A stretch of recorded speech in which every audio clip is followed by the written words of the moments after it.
سيدنا رسول الله صلى الله عليه وسلم وعلى آله وأصحابه وزوجه وأهل بيته الكرام ثم أصلي على روحي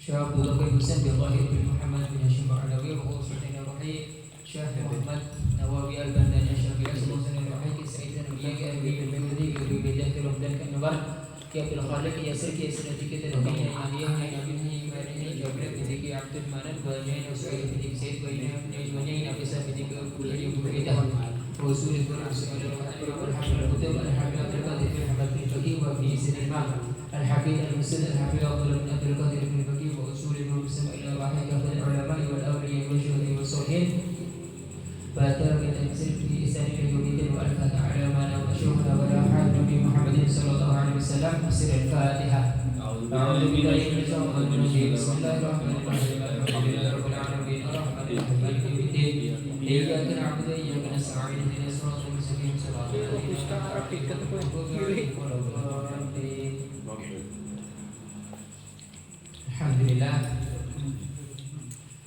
الحمد لله الذي هدانا لهذا وما كنا لنهتدي لولا أن هدانا الله سبحانه لا علم لنا إلا ما علمتنا إنك أنت العليم الحكيم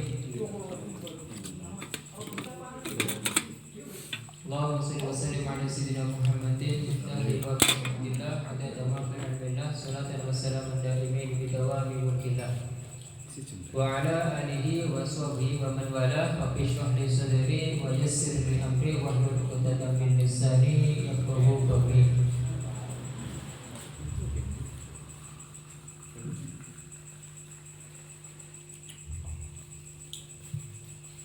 Bismillahirrahmanirrahim. Faqala al-mu'allif rahimahullahu ta'ala wa nafa'ana bihi wa bi'ulumihi wa bi asrarihi fid darin amin amin ya rabbal alamin.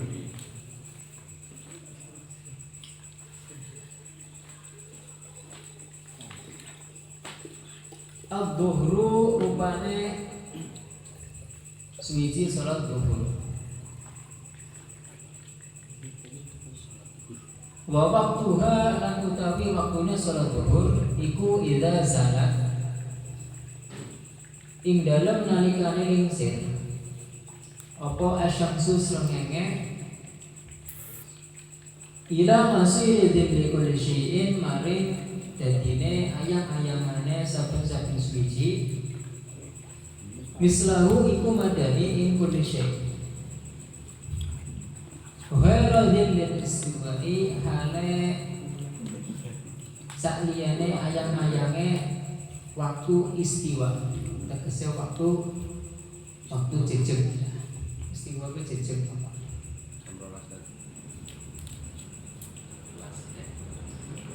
ya matahari tepat di tengah-tengah langit kan dan jam kita kan yang jam 12 kadang ini bisa juga orang istiwa dinamakan istiwa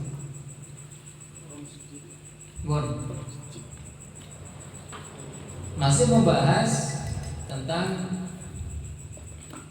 kewajibannya seorang muslim laki-laki dan muslim perempuan di dalam satu hari dan satu malam dia kewajiban untuk melaksanakan sholat fardu sing berjumlah ada khamsu sholawat ada 5.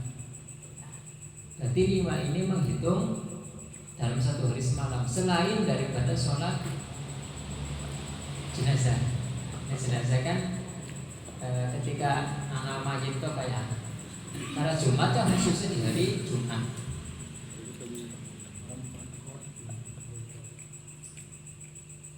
Bahkan sholat sendiri itu kan sangat agungnya, sangat agungnya. Kanjeng Nabi langsung Isra Mi'raj ngadep ka Gusti Allah, ya kan? Angger cara perintah-perintah lain kan Kanjeng Nabi perintah dapat apa? Lewat wahyu. Contoh kayak puasa, nah, itu kan lewat wahyu. Tapi dalam masalah sholat fardu, Kanjeng Nabi langsung ngadep ka Gusti Allah. Orang-orang tanpa perantara wahyu. Dalam artian Kanjeng Nabi langsung ngatur Gusti Allah. Lah kuwi sing dinamakan peristiwa Isra Mi'raj ya.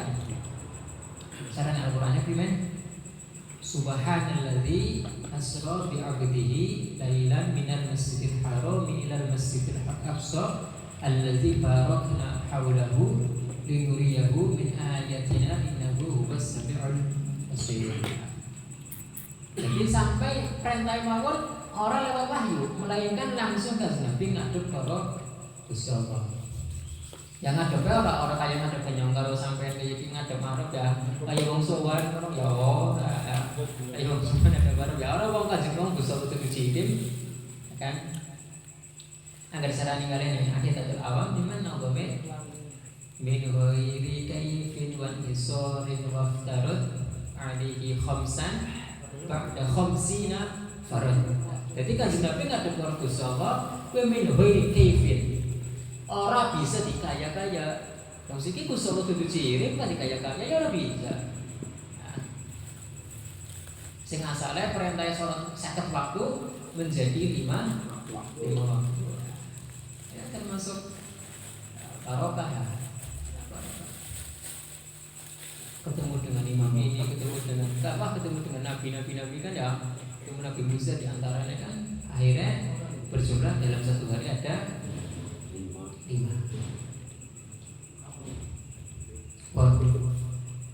Lah terus kaitan dengan masalah sholat, sing dinamakan sholat sendiri apa sih? Sholat itu apa sih sampean? Sing dinamakan sholat. Nah, sing dinamakan sholat ya mulai keterangan mulai tak ikan ya. Dulu lagi Safina kan orang terlalu ya. Sing dinamakan sholat secara bahasa atau secara lughat atau secara orang-orang sing secara kuliahan ya secara etimologi ya gitu ya. Secara lughat, secara bahasa atau secara etimologi sing dinamakan sholat adalah ad-du'a. Apa? Ad-du'a. Doa. Itu apa definisi sholat secara lughat. As-sholatu lughatan ad-du'a, dinamakan doa. Boleh caranya sampean kabeh lagi doa, ya Gusti, moga-moga dibarengi rezekine lancar, dibarengi kecukupan. Itu kan doa. Doa itu dinamakan sholat secara bahasa. Ya. Jadi orang mesti as-sholatu dikatakan sembahyang itu as-sholat bisa di mana doa. Makanya terkadang ada bahasa as-sholatu lil mahbubi, as-sholatu lil mahbubati. Orang boleh menyolati kepada kekasih, mensolati kekasih yang mati kok ingin ya duduk maksud as-sholatu yang mana maknanya adalah doa, mendoakan sang kekasih, mendoakan sang pujaan hati kan kayak gue.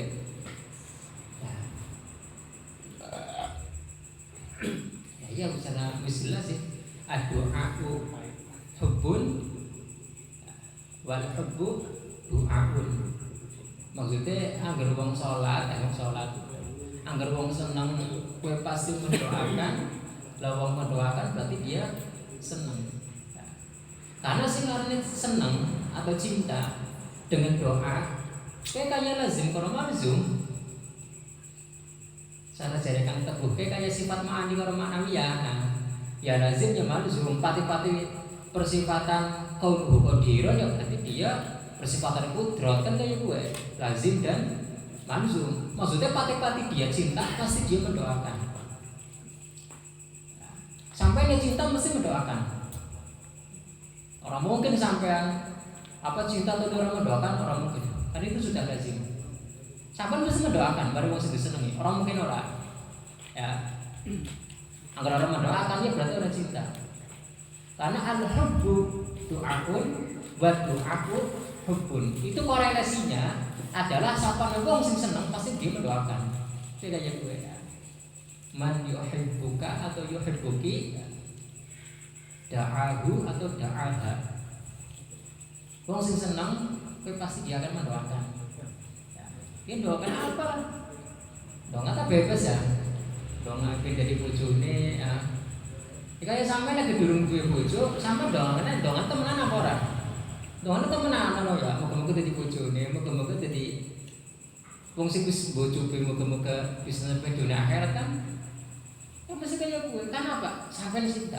Nyong sampai kabeh cinta. Kalau orang sudah cinta itu pasti dia akan mendoakan. Itu secara korelasinya mesti kayak gue. Ya. Dan juga mau ya. Ini bahas secara lughat atau secara bahasa. Jadi as-sholatu lughatan apa? Ad-du'a. Salat secara bahasa adalah doa. Nah sekarang salat secara istilah atau secara syar'i, nah ini yang dipakai ya. Yang dipakai adalah salat secara syar'i atau secara istilah.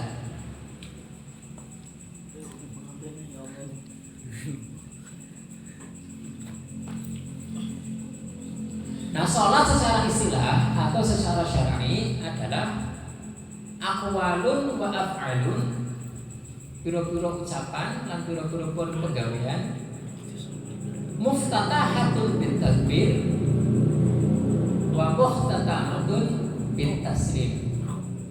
Nah, kalau tulis ada. Jadi sing dinamakan salat secara syar'i atau secara istilah atau secara kuliahan secara terminologi. Yang ada sing ngaji mantek ya kadang ada isi lagi lah.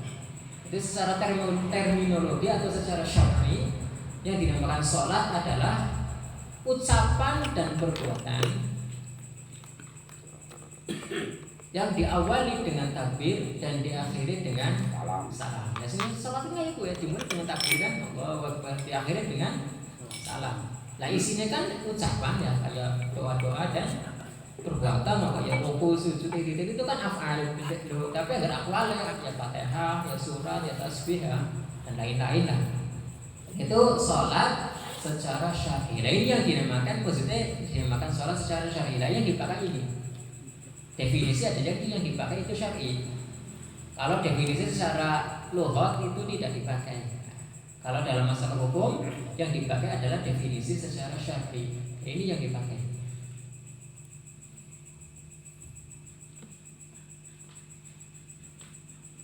Masih paham masalah sholat ya? Definisi. Bon. Nah terus yang pertama adalah ad-duhur. Sholat duhur.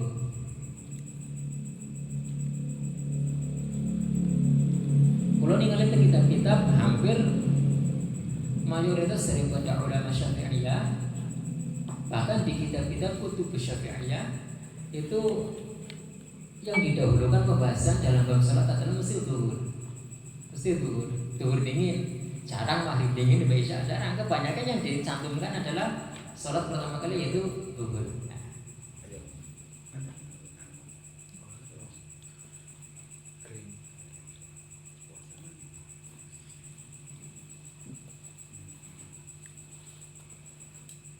Lah duhur sendiri secara lughat adalah az-zawal atau apa? Tergelincir.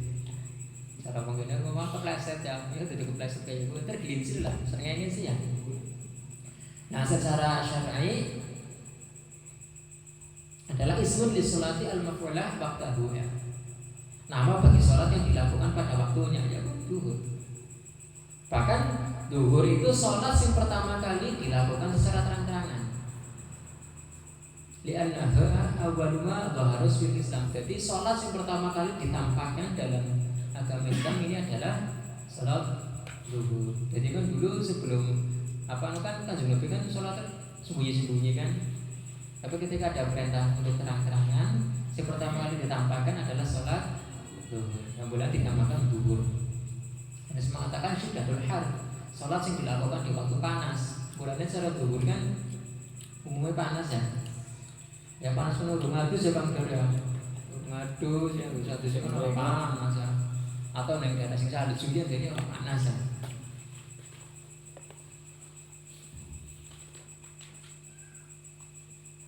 Bon. Nah, awal mula masuknya waktu zuhur adalah idza zalati syamsu, ketika matahari tergelincir. Maksudnya matahari tergelincir. Cara yang sampean kabeh menancapkan sebuah benda, itu wis mulai timbul yang namanya bayangan. Di cara matahari kan dari timur ke barat atau barat ke timur atau berarti kan kiamat atau berarti ini ya. Maksudnya tekan timur maring Nah, tapi ketika menancapkan sebuah benda itu sudah ada timbul bayangan ke arah timur. Ya, harus dihitung cara itu mana benda ditancapkan sudah ada bayangan. Nah itu awal mula masuknya waktu zuhur. Agar urung ana bayangan berarti durung masuk waktu zuhur. Atau mungkin waktu jejak ya, gue dinamakan istiwa. Istiwa gue ketika kita menancapkan satu benda tidak ada bayangan, berarti tepat matahari di tengah-tengah langit. Asyamsu wasatu sama, matahari tepat di tengah-tengah langit. Jadi antara gue kita diharamkan untuk sholat. Jadi agar menancapkan satu benda, belum ada bayangan, yang sholat di waktu gue hukumnya haram. Sholat apapun hukumnya haram, kecuali di hari Jumat. Jelas? Kecuali di hari Jumat. Agar Jumat atau apa? Tapi selain hari Jumat kita haram melakukan sholat di waktu matahari tepat di tengah-tengah langit. Ya. Bu jabir kan bu, Allah alam. Intinya ketika menancapkan satu benda tidak ada bayangan, itu dinamakan waktu istiwa. Maka haram kita melaksanakan sholat. Nah itu awal mula masuknya waktu zuhur. Sampai kapan? Sampai ila masih dzilli kulli syai'in mislahu ghairu dzillil istiwa. Sampai bayangan suatu benda menyamai bendanya. Jadi gini, seumpama yang sampai kabeh menancapkan benda tongkat lah 1 meter. Ketika matahari wis boyong bulan, bayangan benda dengan bendanya dawane itu sudah 1 meter. Jelas? Jadi benda menancapkan 1 meter, bayangannya itu 1 meter. Berarti kan bayangan dengan benda sama. Benda 1 meter, bayangan 1 meter. Lah itu adalah akhir daripada waktu zuhur. Akhir ya? Akhir daripada waktu zuhur.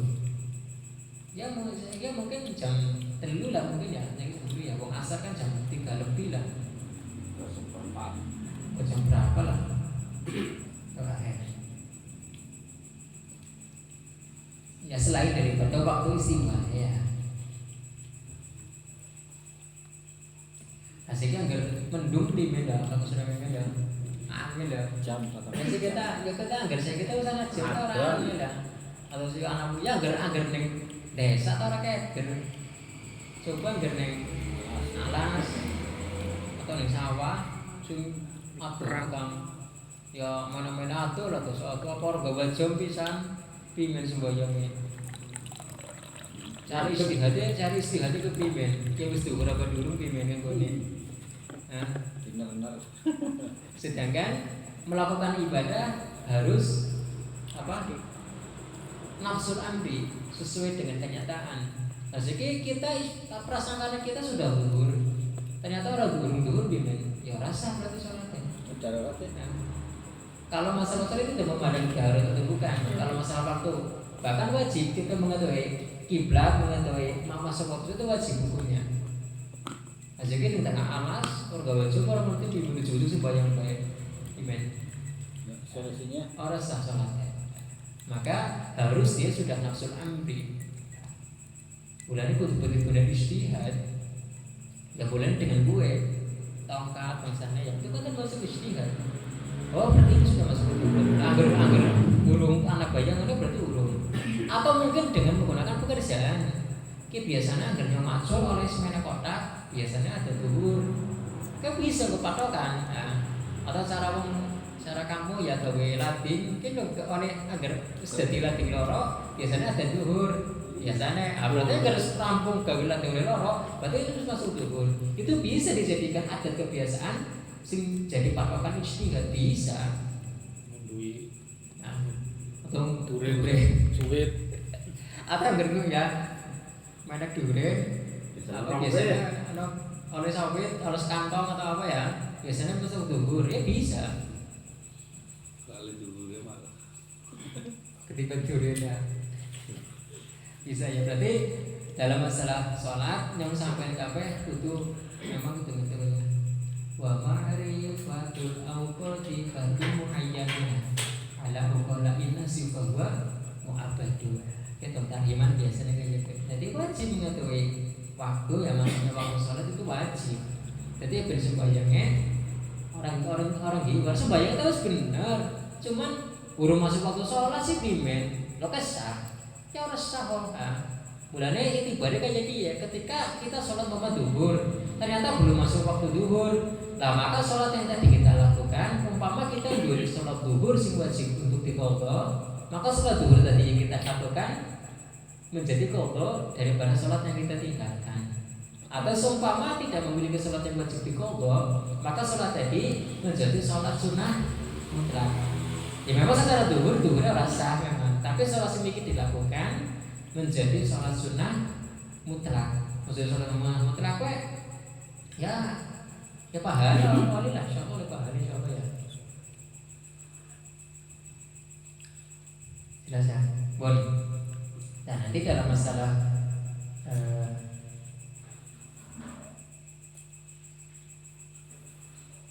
amal fil akhirat wala syamsa, di akhirat tidak ada matahari. Iya. Di akhirat tidak ada matahari. Berarti ketika di surga dan neraka ya wala syamsa, amal fil akhirat wala syamsa. Laka serengenge. Jadi serengenge kan menunjukkan bahwasanya kita masih di dunia. Agar sudah masuk akhirat nanti tidak ada matahari ya. Agar surga dan neraka itu susah. Bon. Dan nanti sebisa mungkin dalam masalah waktu hati-hati ya, sebisa mungkin yang sampai kabeh sholat di awal waktu atau disebut juga waktu fadilah atau waktu keutamaan. Biasanya waktu fadilah di awal waktu sing sekiranya digunakan untuk adzan dan terus salah sing burung bersuci kan wudu lah. Ini lagi adzan kan kita wudu, ya wudu dingin lah, wudu terus adzan, terusan sholat sunnah fardhiyah, baru gue puji-pujian ya, baru gue sholat. Bahwa sing sholat di awal waktu gue dinamakan menangi waktu fadilah. Nah, sapane wong sing sholat di waktu fadilah, dia mendapatkan apa? Keridhaannya Gusti Allah.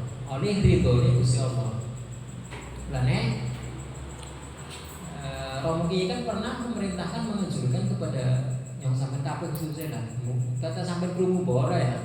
Cuman pernah menganjurkan ketika sholat zuhur itu qobliyahnya 4 rakaat. Qobliyahnya kata pan diwe 4 rakaat dengan 1 salam, kata pan diwe tahiyat awal atau ora terserah.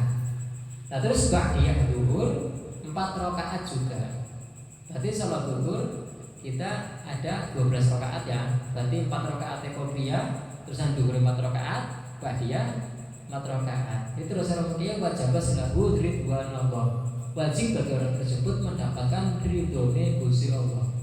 Dan ini sampai kabeh ya coba berarti ketika sholat zuhur qobliyahnya 4 rakaat, ba'diyahnya 4. Atau itu orang mungkin pernah mengajarkan seperti itu khusus. Ya itu apa yang mana tuh dilakoni kayak gitu. Ini sampai kabeh zuhurnya terus akhir waktu ya kadang bersalam latihan asar sih maksudnya daripada bersalam enggak latihan asar kayaknya ya repot ya. Kadang anak maning sih di perasaan mene apa mene beli dan miki kok wis ada yang itu mene miki sampai sini boyongnya ya. Masya Allah, berarti memang itu mas waktu fadilah. Terus nanti ada waktu ikhtiar ya setelahnya berarti. Jadi ketika selesainya waktu fadilah nanti kita mendapatkan waktu ikhtiar. Tetap secara derajat beda. Nah, cara dia oleh 1.000 lah selesai sore oleh 50.000 ya. Wah sholat di waktu mana oleh lawe ya. Ya memang bulannya benar sih ada rezeki, sih ada dunia itu bukan dari jasa. Coba ketika pengumuman ya, sapane wong sing sholat di awal waktu oleh 1.000. Insya Allah sholat di awal waktu kabeh ya. Insya Allah wis cara masjid wis ngene karo mriki ya. Sapane wong sholat zuhur di awal waktu oleh 1.000. Insya Allah jam 12 wis ora makan. Nah, berarti kan kita lebih mementingkan masalah iming-iming duniawi ketimbang iming-iming sing bangsa. Ya tuh iming-iming maksudnya apa sih bangsa ukhrawi, jaminan-jaminan bahwa mana sih bangsa ukhrawi. Sebabkan ngono sing dawuh Kanjeng Nabi sih ya. Sing salat di awal waktu dia mendapatkan waktu fadilah. Lah wong sing salat di waktu fadilah dia mendapatkan keridhaannya Allah taala. Asih sing dawuh Kanjeng Nabi primen. Kanjeng Nabi kan orang mungkin goro. Lanjut sampai kabeh sing terkadang. Lah kadang kita melkur HP-nan tok kadang sampai jam 2 jam 3 HP-nan bae piye. Pak main iki buka HP sampai jam 3 main mikir kan sing ora kerasa. Sing dikhawatirkan dengan sebab ngendek waktu sholat sampai terjadi waktu tahrim. Waktu tahrim ke sampai waktu sholat hampir habis. Langgar orang yang sholat di waktu tahrim dia tetap terkena dosa. Sholatnya tetap sah, tapi dia mendapatkan dosa sebab mengakhirkan waktunya. Ngende waktu. Ya kecuali wong mendatang itu lu kan mendino. Lah sik jam 12 saya sih melek. Akhirnya HP nang malah es bae. Cara HP bae. Nyampe jam 3. Umpama asal jam 3 lewat 10 umpama. Kan jam 3 dia masih bisa untuk sholat. Nah, ternyata orang-orang kayak toko. Aman data kasus tinggi umpama ya. Ya ora ora dosa umpama nuju apa ya. Metu sing kolam jam 3 lewat 5 juga ganti sarungan apaan. Lah sholat dulu rampung salam sudah azan asar. Sholatnya primen. Tetap sholatnya adaan. Tetap dinamakan sholatnya adaan bukan qadhaan, tapi dia mendapatkan dosa. Hukum ismi tetap terkena dosa gara-gara ngende waktu sholat. Mulane ya yang sampai kadang ku ya kurang perhatian ibu dalam masalah waktu sholat kurang perhatian. Mulane ada salah satu pepatah Arab yang mengatakan jika kamu ingin merubah kehidupanmu, maka mulailah dari cara sholatmu. Jadi yang kepengen kehidupan kita itu pengen dirubah, mulailah merubah daripada itu sholat. Itu cuma sholatnya dirubah, maksudnya sih nggak salah sholatnya apa? Sering telat ya aja. Sering sholatnya dawekan, sholatnya mulai berjamaah. Akhirnya mulai dirubah seperti itu supaya kita mendapatkan keberkahan kan kayak gitu. Belum sampai ada kemudian mengatakan ente nih kalau sembahyang itu jangan harap sampai mendapatkan keberkahan kayak gitu. Habib Ahmad pernah sampai kayak gitu. Semakin kalau nggak salah, jangan harap sampai punya mendapat keberkahan ketika kamu masih meremehkan tentang sholat. Belajar. Pun wal aslu wa waqtuha min ba'di waqti dhuhri wa huwa